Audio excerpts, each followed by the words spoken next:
पापा कहाँ?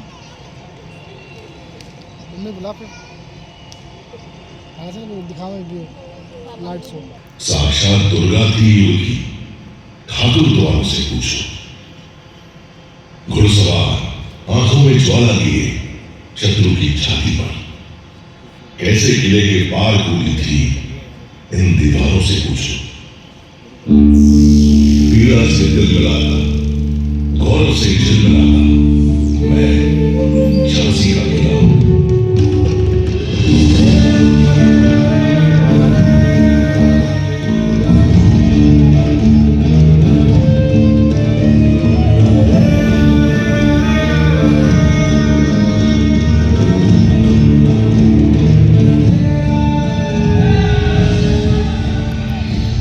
बेतवा और पहुंच नदियों के बीच बुंदेलखंड के पश्चिम में बसा है झांसी शहर, और झांसी शहर के केंद्र में अपनी ऊंची ऊंची प्राचीरों के साथ कई सदियों से खड़ा हुआ है झांसी का किला। सन 1613 ईस्वी में ओरछा नरेश महाराज वीर सिंह देव ने मेरा निर्माण करवाया था। 18वीं सदी की शुरुआत में पेशवा बाजीराव प्रथम ने जब फर्रुखाबाद के नवाब मोहम्मद खान बंगर से युद्ध करने के लिए बुंदेला राजा छत्रसाल की ओर मदद का हाथ बढ़ाया, तो राजा छत्रसाल ने अपना दिल खोलकर उनका आभार व्यक्त किया। पेशवा बाजीराव प्रथम को झांसी के साथ कुछ और भी क्षेत्र भेंट में दिए गए। इस तरह झांसी रजवाड़ा मराठा साम्राज्य में ढल गया और ध्वज बदल गया।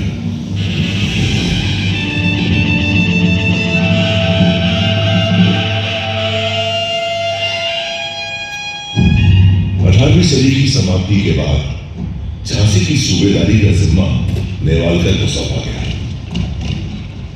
इसी वंश ने भारत के मुकुट में वह अनमोल हीरा जाना जिसकी अद्वितीय चमक पर भारतीय इतिहास गर्व करता है। नेवालकर वंश ही वह वंश था जिसकी कहानी का सबसे महत्वपूर्ण अध्याय बनी झांसी की रानी लक्ष्मीबाई, भारत के प्रथम स्वतंत्रता संग्राम की नायिका। मोरपंत तांबे एक प्रतिष्ठित ब्राह्मण थे। उनकी पत्नी भागीरथी ने एक कन्या को जन्म दिया। पिता ने नाम रखा मणिकर्णिका। सबकी चहेती मणिकर्णिका को मां प्यार से मनु कहकर बुलाती थी और पेशवा बाजीराव द्वितीय छबीली कहकर पुकारते थे। चिन्ना जी की मृत्यु उपरांत मोरोपंत तांबे जी काशी से पिठूर आ गए थे, जहां वे पेशवा बाजीराव द्वितीय के लिए काम करते थे। नटखट मासूम मणिकर्णिका सबकी चहेती थी, लेकिन कमाल है वह नहीं खेलती थी लट्टू या गिट्टी से। उसे तो लगाव था काशी की संस्कृति और मिट्टी से। उसे प्रेम नहीं था एकांत की अटारी से। वह तो मैदान में खेलती थी बर्छी, ढाल, कृपाण और कटारी से। ज्ञान लेने के लिए नहीं जाती थी इस तक या उस तक, उसकी शिक्षिकाएं थी उस तक। किसे पता था इस छबीली मनु का रिश्ता झांसी से जुड़ने वाला है। झांसी के गणेश मंदिर में 19 मई 1842 के शुभ दिन पर नेवालकर के महाराज गंगाधर राव से उनका विवाह हुआ, और मेरे आंगन में जब उनका प्रवेश हुआ तो लगा मानो साक्षात लक्ष्मी का आगमन हुआ। काशी की मणिकर्णिका को झांसी ने नया नाम दिया, लक्ष्मीबाई। अपने नए नाम लक्ष्मीबाई के साथ वह झांसी के लिए लक्ष्मी बनकर आई थी, राज्य में वैभव लाई थी। विवाह के हर्षोल्लास के बीच ईस्ट इंडिया कंपनी की हुकूमत ने महाराज गंगाधर राव को आधिकारिक तौर पर झांसी का राजा स्वीकार किया। उन्हें सभी प्रशासनिक अधिकार प्रदान कर दिए गए। ऐसा करने से झांसी के राजा और प्रजा दोनों को लाभ हुआ। राज्य की आमदनी में बढ़ोतरी हुई। महाराज गंगाधर राव को कड़क बिजली और भवानी शंकर महाराज से सलामी दी।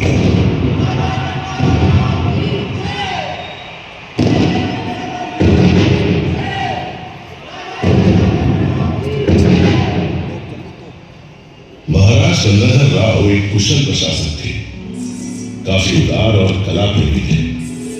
उनकी नाट्यशाला में साहित्य, संगीत, नृत्य, नाटक की रसोशा होती रहती थी।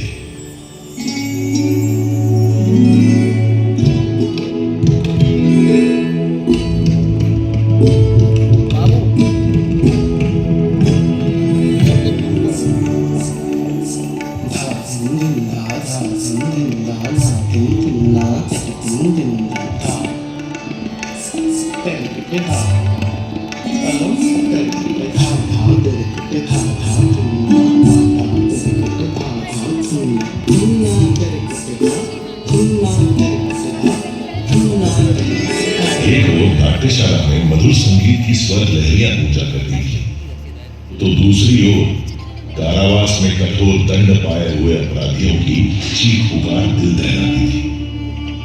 झांसी की न्याय प्रणाली ही कुछ ऐसी थी कि छोटे मोटे अपराधियों को भी फांसी की सजा सुना दी जाती दीवार की जैसी बनाओ तो उसी के नाम से और जिस जगह आप लोग बैठे हुए हैं हाँ से ठीक यही वो फांसी का था।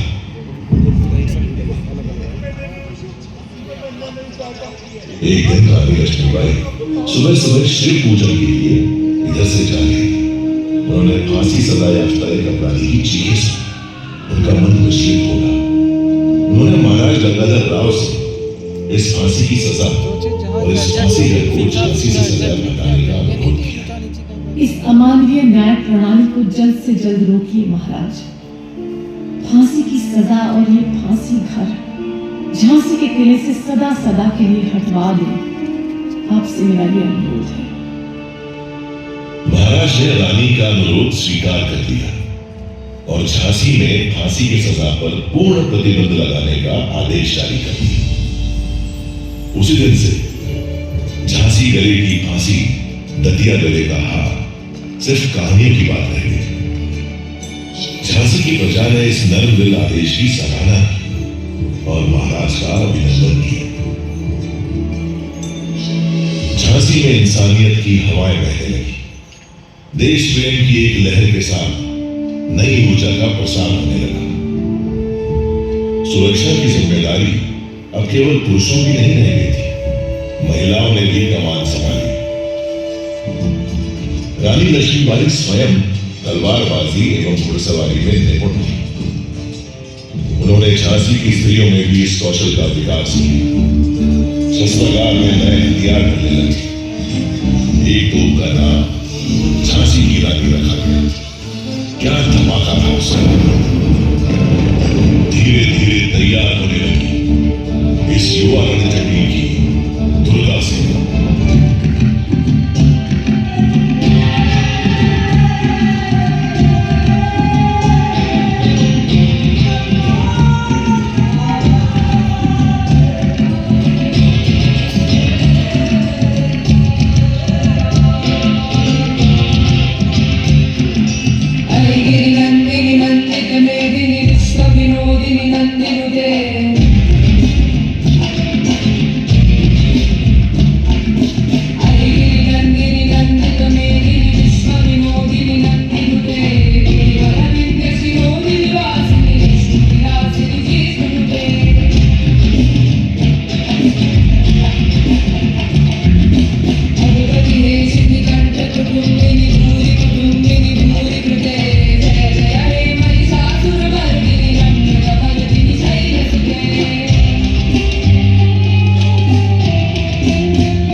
नाट्यशाला में दो कुशल नृत्यांगनाएं थी, मोतीबाई और जूही।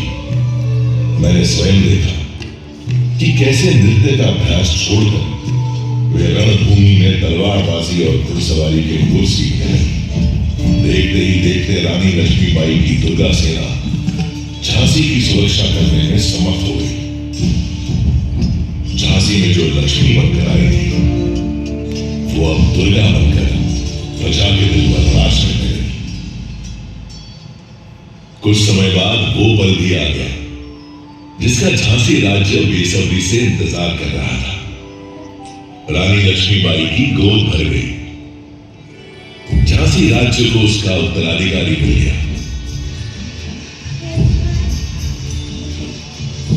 महाराज गंगाधर के आंगन में थालियां बजी। पूरा झांसी राज्य खुशियों से सराबोर हो उठा। झांसी के इस उत्सव को न जाने किसकी नजर लग गई। खुशियों की शहनाइयों से अचानक मातम के स्वर फूटने लगे।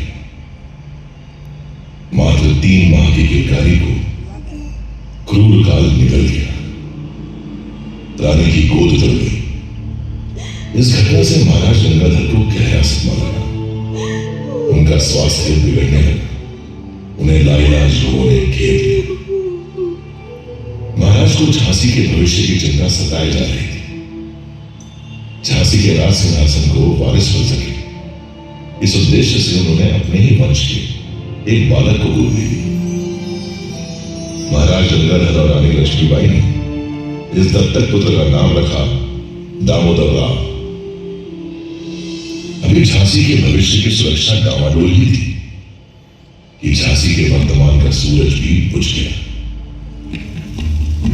असमय निधन हो गया महाराज गंगाधर राव का। रानी लक्ष्मीबाई ने किसी तरह होश संभाला।